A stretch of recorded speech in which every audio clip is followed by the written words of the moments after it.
Assalomu alaykum akalar. Bu mashina sinov qilganmiz. Buni korobkasida bo'lgan muammo birinchi va ikkinchi tushuncha zapchastlari shot yegan ekan. Ko'rishingiz mumkin. Buni ko'chini to'kilib ketibdi. Ikkizlik sirlarni o'tishga steyfrollarni qo'yib yangilab berganmiz.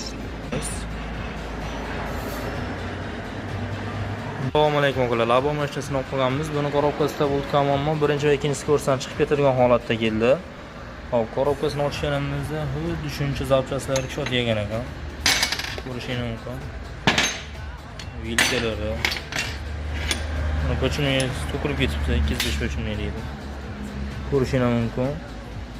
2 shesterlarni o'tishga, 3 shesterlarni o'tishga steyfrollarni qo'yib yangilab berganmiz.